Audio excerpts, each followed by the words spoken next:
Hello दोस्तों, अपने YouTube channel MWY Pandey में आप सभी का स्वागत एवं अभिनंदन है। मैं प्रशांत तिवारी आपको ऐसा हिंदी पढ़ाता हूँ। हिंदी में क्या पढ़ाता हूँ? हिंदी व्याकरण पढ़ाता हूँ। उसके साथ साथ हिंदी व्याकरण जब खत्म हो जाएगा तो उसके साथ साथ मैं साहित्य भी पढ़ाऊँगा। तो इसमें एक चीज़ आपको मैं ध्यान दिलाना चाहता हूँ कि इसमें आज जो वीडियो में मैं पढ़ाऊँगा वो विसर्ग संधि पढ़ाऊँगा। तो इसके पहले मैं स्वर संधि और उसके साथ साथ व्यंजन संधि ये दोनों मैं खत्म कर चुका हूँ।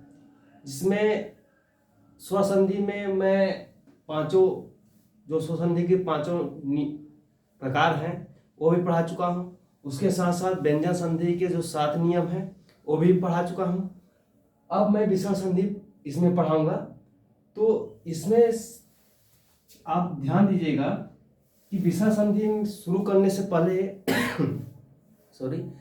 विसर्ग संधि शुरू करने से पहले मैं इसकी परिभाषा बताऊंगा, जिससे आप जानें कि इसकी शुरुआत कैसे होती है, साथ साथ कैसे इसका संधि विच्छेद होता है विसर्ग संधि का, और किसके मिलने से ये दोनों विसर्ग का निर्माण होता है। तो आज इस वीडियो में यही मैं बताऊंगा कि विसर्ग संधि परिभाषा क्या होती है, दोनों के मिलने से क्या होता है। तो आप इस पे ध्यान दीजिएगा कि विसर्ग संधि की परिभाषा क्या होता है। तो विसर्ग संधि की परिभाषा देखिए, एक बार मैं बोल देता हूं फिर लिखता हूं। तो परिभाषा सुनिएगा कि विसर्ग के बाद स्वर या व्यंजन को मिलाने से जो विकार उत्पन्न होता है उसे हम विसर्ग संधि कहते हैं। अब देखिए, मैं यहाँ परिभाषा लिखता हूं, आप इसको ध्यान से देखिएगा। मैंने क्या कहा? मैंने बोला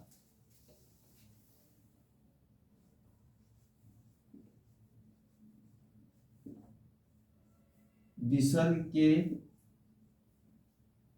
बाद, इसके बाद विसर्ग के बाद स्वर या व्यंजन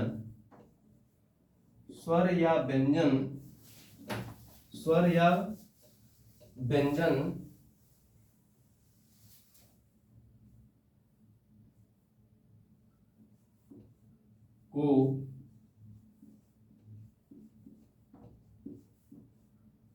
मिलाने से क्या? विसर्ग के बाद स्वर या व्यंजन को मिलाने से जो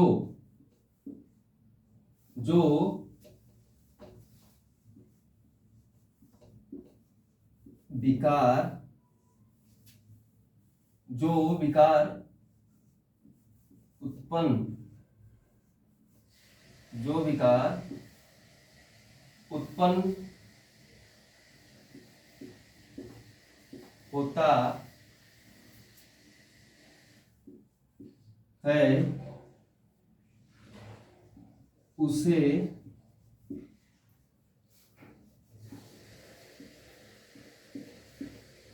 विसर्ग संधि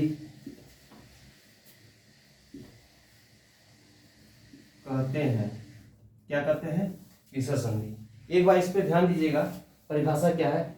मैंने अभी परिभाषा बोला, विसर्ग के बाद स्वर या व्यंजन के मिलने से जो विकार उत्पन्न होता है। क्या? विसर्ग के बाद स्वर या व्यंजन को मिलाने से जो विकार उत्पन्न होता है उसे हम विसर्ग संधि कहते हैं। तो दोस्तों, इसमें एक चीज ध्यान देना है कि मैंने आपको बताया था कि व्यंजन संधि के बाद जो है स्वर या व्यंजन के मिलने से व्यंजन संधि का निर्माण होता है। उसी प्रकार इसमें ध्यान देना है विसर्ग के बाद, किसके बाद? विसर्ग के बाद स्वर या व्यंजन के मिलने से जो विकार उत्पन्न होता है उसे हम विसर्ग क्या बोलते हैं? विसर्ग संधि बोलते हैं। तो विसर्ग संधि, इसकी परिभाषा थोड़ा सा मैं इसको प्रूव करना चाहता हूं, क्या ये सही है?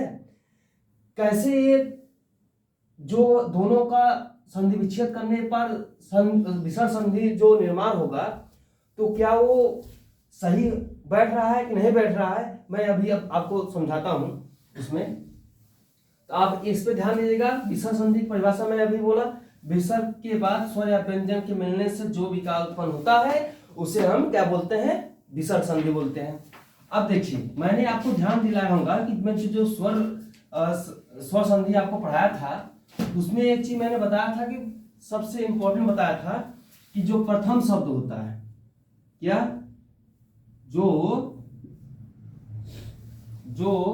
प्रथम शब्द होता है, क्या होता है? जो प्रथम शब्द होता है, प्रथम शब्द और द्वितीय शब्द,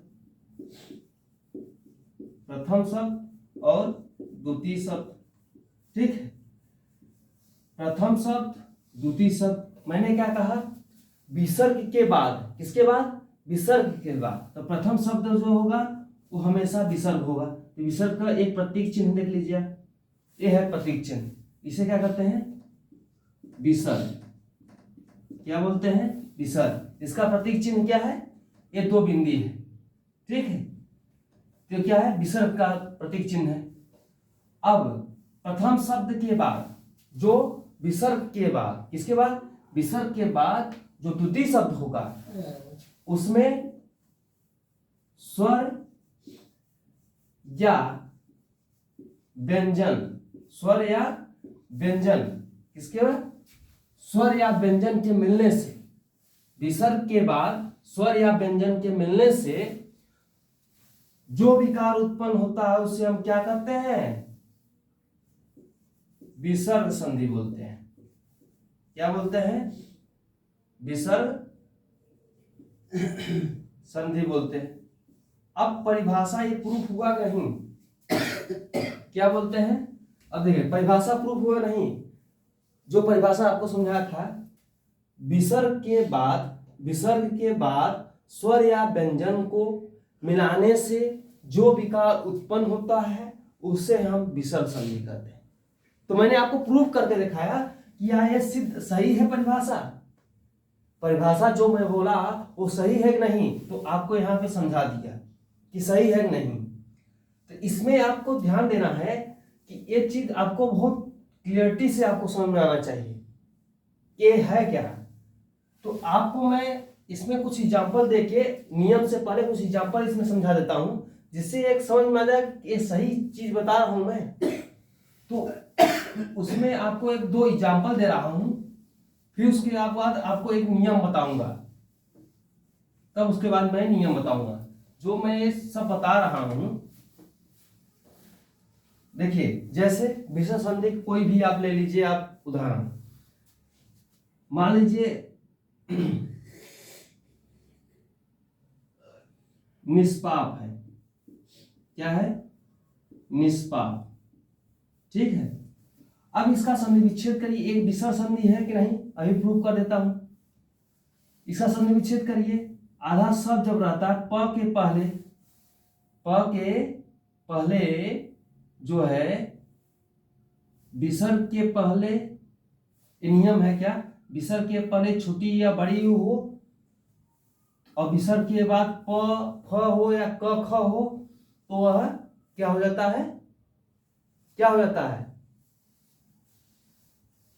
विसर्ग जो हो जाता है मूर्धन स्वर में बदल जाता है। तो इधर हो जाएगा नी प्लस पाप। अब इसका क्या करिए आप? उदाहरण रूप एक उदाहरण था, इसका संधि विच्छेद किया, नी धन पाप। अब इसका दोनों को ऐड करेंगे, तो मैंने क्या किया, एक नियम है, जो नी छोटी ई और छोटा ऊ, छोटे ई और छोटा ऊ के बाद विसर्ग, और उसके बाद क ख हो या क ख हो, तो विसर्ग जो है मूर्धन स में बदल जाता है। क्या हो गया? मूर्धन स।